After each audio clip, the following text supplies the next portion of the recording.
Hi everybody, welcome back to my Flosstube. If you're new, my name is Rachel and this is Lemonade Stitching. It's been almost 2 months, I think, since my last update, so I have a little bit of stuff to show you guys. But honestly, I haven't gotten that much stitching done. Work has been insane. I am officially home back in Rochester and I finished my consultant job that I've had for the last year and a half.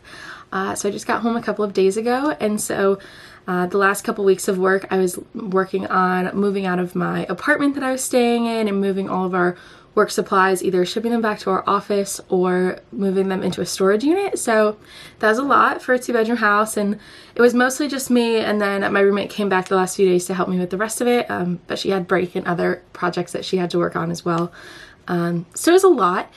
And on top of that, I'm actually getting ready for another move. I'm going to be home for about another week and a half, and then I'm actually moving to Lexington, Kentucky. I know I said in my last video that I had some life updates that I was going to share, but all the details hadn't been ironed out yet. But I can officially say I've got a apartment down in Lexington, and I'm going to be moving there and moving in with my boyfriend. Haven't figured out what we're going to do when we get there job-wise, but it's a work in progress. Try not to stress out of it too much. I'm just going to enjoy the next couple weeks of trying to relax and having off of work and moving and getting settled, and then we'll get stressed a little later on. But hopefully it'll be okay. I've had a few interviews and stuff like that, so good vibes, but it can be a little stressful when you're in between things. But yeah, so that's where I've been, what I've been working on. I've also been reading a lot.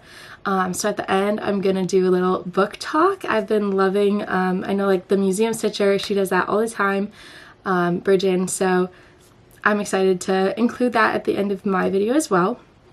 But cross stitching wise, so last time I talked to you guys, I was working on my trees with the little bear piece, and I officially gave that away. I'll put up a picture because I don't have it anymore.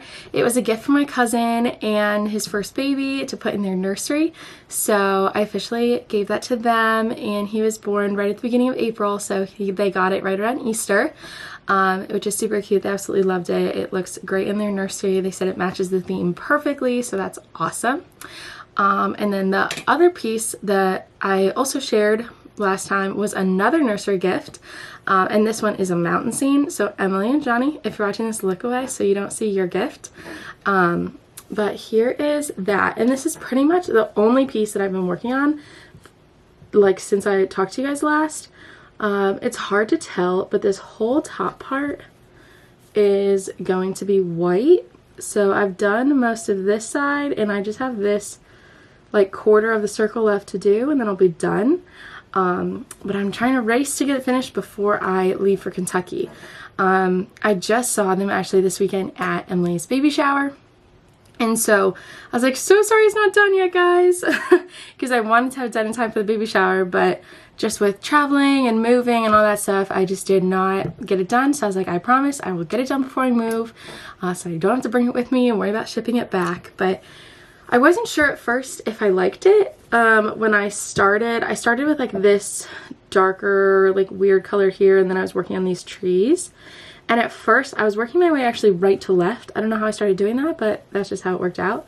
But when I only had this little part done, like this little corner, I wasn't sure about it. I was like, don't know if this is gonna work out. Don't know if this is what we're going for, but I really like it now, and I think it looks really great on camera, so it's nice to see it like a little less close up than what I'm used to when I'm stitching it all the time. Like I said, this is the only thing that I've been stitching for weeks. So I'm excited to have it done and gift it to them, and the plan right now is to put it in this frame. I think it's 12 by 12 with an 8 by 8 matted to an 8 by 8. I got it on clearance at Target, so hoping it will fit in here nicely. I'm probably going to take the glass off. That's what I did for the other piece when I framed that. But TBD, work in progress. We got to finish it first, wash it, put it on the foam core, and then we'll cross that bridge when we get there, but hopefully that'll be done this week. So that is the only piece that I've been cross-stitching. But I have made some cross-stitch plans. So, the first plan I made is I'm going to be doing another stitch along, and this is a Maloka Designs like secret stitch along that she's doing with her Facebook group. If you're not familiar with her, she's a cross stitch designer and she does really beautiful like mandala animal pieces. I'll link her Etsy down below and her TikTok. That's how I found her, was her TikTok. So she does beautiful like mandala pieces, and then she actually makes matching needle minders to go with a lot of them, so that's really fun. But I saw in her email newsletter that she was doing a stitch along, so I decided to hop on and try and use stuff from Stash to do it, but I'm really excited. We don't know what it's going to be because, like I said, it's a secret. But I do have most of the colors. I'm still missing, I think, 5 because Michael's was out of them, so that was awesome. But my plan is to use this piece of scrap pink Aida. It's just 14 count Aida that I had in my stash. I'm working on binding it, so ignore that. But scrap piece of Aida. There's like pencil marks on the back of it, but I think it'll fit in this area based on my measurements. It shouldn't be too big of a deal. I still need to wash it. It's a little dirty and dusty, but I think it'll be fine. I wanted to get the edges bound before I washed it just to prevent any extra fraying. It is a little old, so it's probably got a little bit of discoloration, but that's okay. I forgot to show you the floss. So like I said, pink Aida, and then these are the colors. It's a lot of like browns and oranges and yellows. Not sure if you guys can see that well on the camera.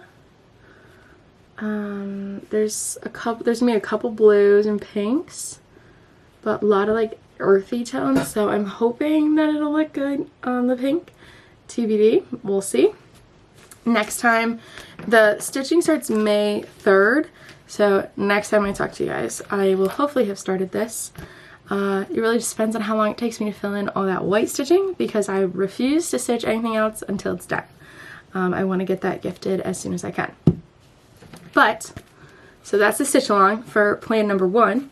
And then plan number 2 is something that I've been planning since like January, but I don't think I talked about it. I was just rewatching my old Flosstube videos this morning before sitting down to film this to see if I had told you guys this yet, but I don't think I did. So, backtracking a little bit, right around Christmas, I got a message from one of my viewers, and she wanted to send me a gift in the mail, and so she did, and I got it in January, but I don't think I showed you guys. I think I was going to say something, but I didn't, and if I did, I just don't remember or couldn't find it in the video. But she actually sent me her Celtic Noel piece, which is such a generous gift, and she had started it years and years ago. It was sitting in her stash, and she just knew she was never going to finish it. And when I was talking about wanting to stitch the Celtic ladies and showing the ones that I had gotten for Christmas, she was like, can I send this to you? I want it to go to someone who's going to finish it and love it. And it's just not something she was going to work on. And so I said, yes, of course, I would love to finish that. So she sent me her pattern and her beads and everything. So if you're not familiar with Celtic Noel, this is what it looks like from Lavender and Lace. So she sent me the pattern, and she's got a bunch of bobbins of 815. And then this is how far she is right now. So she's absolutely gorgeous. Jane did an amazing job stitching the beginning of it. And it's on, I don't even know what kind of linen it's on. I'm not sure if it says, I'm gonna assume it's on the called for linen. It's called to be on 28 count, but I don't know. I don't remember if she told me what she was stitching on. Let me look at her little note. No, it doesn't say. Well, regardless, not sure what fabric it's on. If I can figure it out, I'll let you guys know. But it's just on like a, it's like a brownish, naturally color. She's gonna look absolutely gorgeous. And like I said, she also included the beads to go along with her. So I'm just so incredibly grateful and excited to stitch this. But I was not gonna travel with it this semester. That was absolutely not gonna happen. I do not want her to get ruined. Honestly, I probably want to get a scroll frame before I even start to work on her, because I'm just so nervous about like warping it and messing it up. So that's my plan. So the plan overall, I feel like I'm all over the place today. Overall plan is to work on this over the summer and start it once I get settled in Kentucky. And I'm so excited because I've been thinking about it for months, just not able to start. And then along with the piece, Jane also threw in a couple extra patterns for me, which was super sweet. So I got the cording, which is very nice. The lighting today is not the best. And then I got two other lavender and lace patterns. First is Angel of Spring. And the other one is Angel of Hope. So thank you, Jane, so much. Like I said, I cannot remember if I talked about it in a video. I know I posted on Instagram about it like in January when I got the package. But I just can't remember if I talked about it in a video. So very excited for this and to make progress on this. So that'll be coming probably in June. My plan, I think, is to start in June. So like I said, I want to get settled, have like a nice area, possibly get a scroll frame, stuff like that. So very exciting. I think I ordered a couple other things online in the last few days, but I shipped all of those right to my house in Kentucky. My boyfriend's already there, and I didn't want to move more than I had to and pack more stuff. And there's nothing I was gonna need in these like 2 weeks that I'm home. So whatever I ordered, because I can't even remember anymore, will have to be in the next Flosstube. And you guys can see it then. But I think that's everything that I have that is stitching related. Like I said, I've really just been working on that one gift and trying to get that done.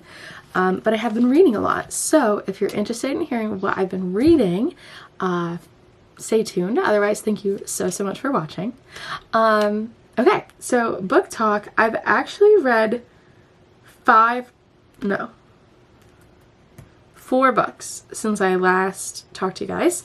And if you're interested in seeing what I read, I actually use Storygraph. I know a lot of people use Goodreads. I prefer to use Storygraph. It's an independently owned app and not owned by Amazon, but it's very similar to Goodreads. You can track your reading and reviews and all that kind of stuff. They give you a lot of cool stats. So if you're interested or you already use it, my username is Rachel_lemonade. So I'd love to connect with you on there. But otherwise, I just kind of love that app in order to keep track of what I'm reading. I'd love to see the little progress bar fill up as I make progress in my books. So since I've talked to you guys, I've read Tomorrow and Tomorrow and Tomorrow. In My Dreams, I Hold a Knife, Stone Maidens, and The Girl Who Played with Fire. So I've been reading a lot. Tomorrow and Tomorrow and Tomorrow I did like. It was a nice story, but I felt like it was a little slow. But it was good. And then In My Dreams, I Hold a Knife was like a whodunit murder mystery book. So that was really cool. I liked that one. I like could not put it down. And I couldn't guess who did it either. I don't usually read books like that, so it was pretty cool. And ironically enough, the next book I read, Stone Maidens, was also a like murder mystery, trying to figure out who a murderer was. But that one was more of a serial killer murder mystery. I don't have a one specific genre that I stick to, so lots of things. But Stone Maidens was actually a book that went viral on TikTok, and a girl had posted a video of her dad and how he had spent I don't even remember, I think 15 years or something writing this book, and he was also a father and working, so it's kind of his little side hobby. And it had been on Amazon for years and he'd only sold a few, and so she posted a video about him and it absolutely went viral. It topped the Amazon charts, and so I read that. It's actually on Kindle Unlimited if anyone's interested in reading it. And it was pretty cool. Again, it was a serial killer murder mystery book. And then the last book I read was The Girl Who Played with Fire. Loved that book. I read The Girl with the Dragon Tattoo last fall at some point. So I was excited to read the next book in the series, and then I have the third. I thrifted it a while back. So I'll be reading that eventually, but I actually just started the Throne of Glass series, which is a series by Sarah J. Maas, who wrote the ACOTAR books and The Crescent City. And ACOTAR I read all January, February. I read all 5 books. So I've been very excited to read Throne of Glass. I was waiting for it to come up on my library waitlist. I love getting ebooks from the library and reading them on my Kindle. So I got that. So I started it a couple of days ago and it's going by really quick. I really like it so far. That is more of a fantasy series rather than the murder, mystery, scary books. So I'm very excited for that. And then I also did start Little Fires Everywhere, but I haven't gotten too far in that. It's kind of been my back burner book that I'm reading like between the other books that I'm really excited about. But I have that one in paper copy, so I can pick that up whenever, versus the library books are on a time crunch. So yeah, that is everything I have to share with you guys. If you made it all the way to the end, thank you so much. I feel like I was a little scatterbrained, talking kind of quick during that. I'm just out of practice, haven't made a video in a while, and I had a lot of stuff to share with you guys. I hope you enjoyed it. Please leave a comment. In my last couple of videos, I haven't been good about replying to comments, but I want to get back on track now that I'm not working and overwhelmed all the time. So please leave a comment. Let me know what you're up to, what your summer plans are. I'd love to connect with all of you, and I can't wait to see you in my next Flosstube.